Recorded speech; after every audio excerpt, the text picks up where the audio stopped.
Fast Eddie here with Audio Ultra, and I'm with Michael the Greek. Hey Eddie, how you doing, man? I'm doing good. Michael's world famous, by the way. But, so we went to a record show last weekend at the Seattle Center and had a lot of fun. A lot of fun, and you picked up an original copy of Dark Side of the Moon. Yep. Before we get to that, though, we wanted to talk about a recent Rhino Hi-Fi reissue, Black Sabbath Paranoid. We both picked that up, and we have multiple versions of Paranoid we want to compare that to. And it all, for me, it all goes back into high school when I had that on cassette, and I would take that cassette in my Walkman. So that's kind of a point of reference in time, what I'm trying to get back to. But back to, again, all these album versions, they're so different. And this is what makes this kind of fun, is finding out which version do you like the best. And we decided to just kind of stick with our top two.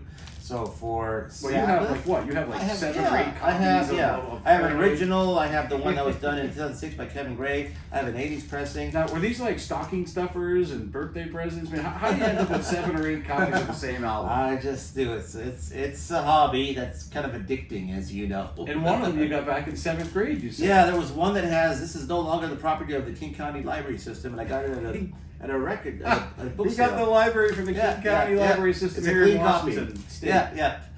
But our top two were... But that one was actually very soft. That was one of our least favorite versions. Yeah, and on the U.S. pressings, War Pigs begins with Ozzy's vocals kind of off on the left for some reason, and then it goes to center. We didn't notice that with the Vertigo or with the Rhino High Fidelity. No, that's where Ozzy was dead center, and the dynamics were there. That bass plucking was very, very textured and really prominent, and the sirens became, they started hanging wall to wall. And the Rhino Hi-Fi that was cut by Kevin Gray really had some nice clarity on top, and the drums were really prominent, like crisp and clean. It was, and I like that version. I think the Rhino version is fantastic. It's a must-have if you don't have it. And they released it like in a number, like 5,000. 5,000. It sold out in 12 hours. Yeah. Vertigo had more texture and body than the Rhino Hi-Fi. The only winning part is that those are the two, in our opinion, you'd want to own. One of those two should be in your selection. Or if you're Michael, that could be like your 8th copy of it. Let's move on to Dark Side of the Moon. That's the one you picked up. Floyd. Original We've been playing a lot of Pink Floyd. You have that there? I have Pink Floyd. Dark Side of the Moon. Cut by Wally Traugott, originally U.S. pressing. Yep, and I brought over a whole bunch. I have a couple of MoFi issued it twice. I have a German quadraphonic pressing also. Again, 8-10 copies of... I have an EMI UK 100th anniversary pressing direct metal master. And I also have the 30th anniversary that was cut by Kevin Gray, all analog. And the German one was good. The it was actually a really good copy of it. The MoFis were a little recessed, kind of laid back.